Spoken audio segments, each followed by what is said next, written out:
नीतीश जी इतने बड़े बेवफा है कि कब किसके रहे पता ही नहीं चलता है। तो देखिए लड़कियों को कोई बदनाम नहीं करेगा कि सनम बेवफा है। मेरे सरकार बदलना जाना नीतीश की तरह, बेवफा सनम इसीलिए कह रहे हैं कि राजद उनका मायका है और भाजपा उनका ससुराल है। जाइए आइए जाइए आइए, मायका ससुराल तो जाना आना लगा ही रहता है। उसके बाद उनका क्या रह जाएगा, ना घर के ना घाट के, और दुश्मन सावामन अनाज के। जब नीतीश जी अपना ईमान बेच सकते हैं तो कोई विधायक क्यों नहीं आ सकता? एक बात बताइए कि कसम खाने वाला व्यक्ति कि हम मिट्टी में मिल जाएंगे, जान दे देंगे, लेकिन भाजपा में नहीं जाएंगे, जब वो भाजपा में जा सकते हैं तो वहाँ से यहाँ विधायक आने का कौन सा बड़ा बात? बिहार में नीतीश कुमार का इस्तीफा हो चुका है और पोस्टर लगने शुरू हो गए हैं कि नीतीश सबके हैं।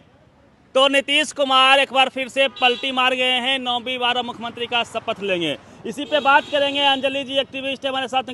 कैसे देखते हैं अंजलि जी कैसे जो है पलटी बल्टी हो गया? एक समय में नीतीश जी ने बहुत प्यार से कहा था कि हम मिट्टी में मिल जाएंगे लेकिन भाजपा में नहीं जाएंगे, और भाजपा ने कहा था कि अब भाजपा के दरवाजे जो है वो हमेशा के लिए नीतीश सरकार के लिए यानी कि नीतीश जी के लिए बंद हो चुकी है। लेकिन लगता है कि उनके जो दरवाजे थे उसमें जंग लग गया था और वो टूट गया। तो अब घुस गए भाई, रास्ता उनको मिल गया। और एक तरफ हमारे पीछे पोस्टर लगा हुआ है कि नीतीश सबके है। क्या मतलब है इसका? सुनिए ना, नीतीश सबके है, सब पर भी नीतीश। ये तो बेकारी लोग कहता है कि लड़की बेवफा होती है। ये तो नीतीश जी इतने बड़े बेवफा है कि कब किसके रहे पता ही नहीं चलता है। तो देखिए लड़कियों को कोई बदनाम नहीं करेगा कि सनम बेवफा है, या नीतीश जी बेवफा है, कब किस पार्टी के है पता नहीं। ना तो उनका अपना अस्तित्व है और ना ही उनका अपना राजनीति का चरित्र है। तो ऐसा क्या हो गया? आप तो एक्टिविस्ट हैं, लगातार ऐसी क्या बातें हो गई? गाना सुनेंगे आप?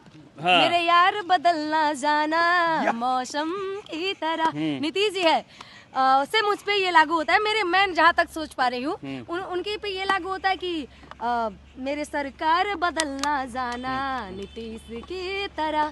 तो नीतीश जी ने ये अपने आप पे गाना लागू किया है कि वो जिस तरीके से बदलते रहे हैं, ये गाना किसी लड़की और बेवफाओं के लिए नहीं, ये जो गाना है वो नीतीश जी के लिए होना चाहिए। अच्छा, मतलब सरकार बदलना जाना नीतीश की तरह।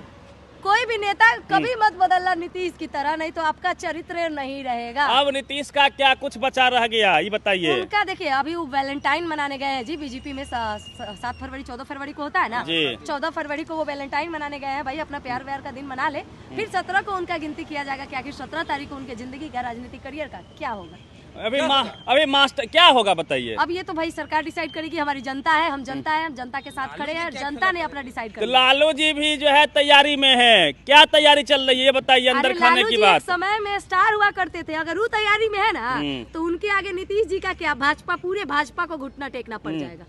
लालू यादव एक विचारधारा है, काहे नहीं भूल जाते हैं आप। लालू यादव वो चीज है जो जमीन से उठकर आसमान तक का सफर अकेले तय किए हैं। लालू जी को तो घुटने पर नीतीश जी ला दिए हैं भाई साहब। कौन?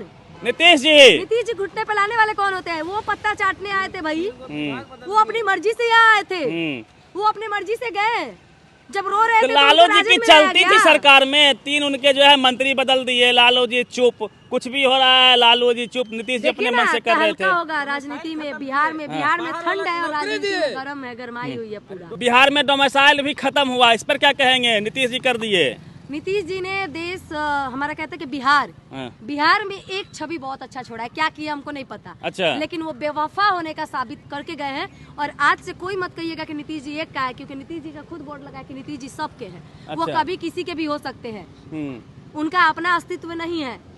अब वो देखिए जब पार्टी होती है ना, उनके लिए वो लड़का है और नीतीश जी लड़की है। बेवफा सनम इसीलिए कह रहे हैं कि राजद उनका मायका है और भाजपा उनका ससुराल है। जाइए आइए जाइए आइए, मायका ससुराल तो जाना आना लगा ही रहता है।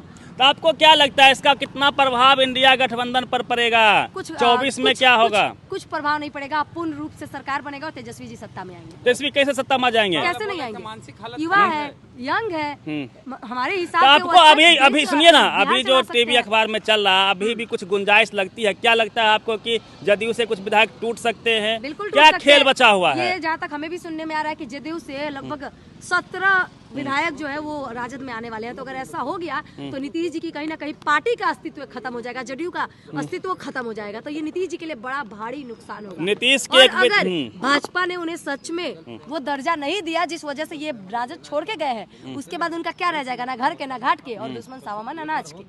वही वाला हाल होगा उनका। एक विधायक है गोपाल मंडल, वो नीतीश के विधायक है, वो कहते हैं कि नीतीश जी यदि चले गए बीजेपी में तो मटिया मेट हो जाएंगे।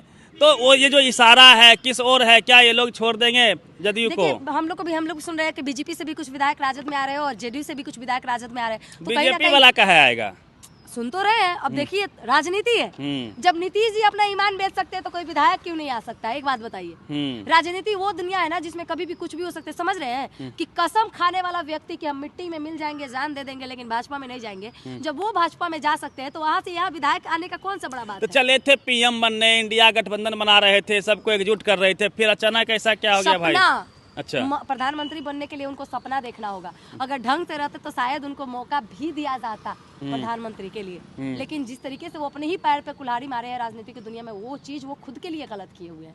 आम लोगों के नजर में कैसा छवि हो गया नीतीश कुमार जी का? बोल तो रहे बेवफा सनम वाला छवि हो गया है भैया। साख गिर गई, एकदम विश्वसनीयता खत्म। सुनिए, अब वैसे भी बूढ़े हो गए हैं, वो बुढ़ा गए हैं, उनको थोड़ा आराम करने दीजिए। और होता ना कि एक उम्र के बाद इंसान के सोचने समझने की क्षमता खत्म हो जाती है, और उनकी भी क्षमता जो है वो खत्म हो गई है, क्योंकि शरीर जो है उनका अब काम करना। अभी तो महिला विरोधी बयान दिए, सेक्स एजुकेशन पर ज्ञान दे रहे थे, काफी लोग उनका फेवर कर रहे थे। नहीं, देखिए आप मेरा कहीं भी बयान उठा के दे दीजिए कि मैंने उस समय में मैंने सपोर्ट किया था। अच्छा। जो चीजें गलत है वो गलत है, और आज के डेट में मुझे नहीं लगता कि सेक्स एजुकेशन पे उनको इतना अच्छा बयान देना चाहिए, क्योंकि आप भी पढ़े लिखे और हम लोग भी पढ़े लिखे, जो नहीं पढ़ा लिखा है वो भी सुन के समझता है कि हमें क्या करना चाहिए। तो सेक्स एजुकेशन पे जो उनका बयान था वो कहीं ना कहीं बेतुका बयान था, और इस चीज को मैंने तभी सपोर्ट नहीं किया, आज भी मैं उस चीज को सपोर्ट नहीं करती। मानसिक संतुलन खो बैठे नीतीश जी। बिल्कुल, जिस तरीके से बात कर रहे थे कहीं ना कहीं बहुत गलत तरीका था, और मैंने उस चीज पे कभी उनका विरोध नहीं किया, लेकिन मैंने सपोर्ट भी नहीं किया। मेरा एक भी वीडियो आप उठा के दिखा दीजिए कि मैंने उस समय में नीतीश जी का सपोर्ट किया। अपने पैर पे कुल्हाड़ी मार लिए वो। मिट्टी में मिल जाएंगे, भाजपा में नहीं जाएंगे। अब मिट्टी में मिल तो गए, अब कुछ बचा रह गया? कुछ नहीं बचा रह गया। मोदी जी बोले थे कि राम को ला रहे हैं, जनता चिल्ला रही थी जो राम को लाए हैं हम उनको लाएंगे, राम को लाने गए। बार बार कहते कि हम बात करते ना तो ठीक से बात किया कीजिए, किसकी बाप के औकात है राम को ला देगा?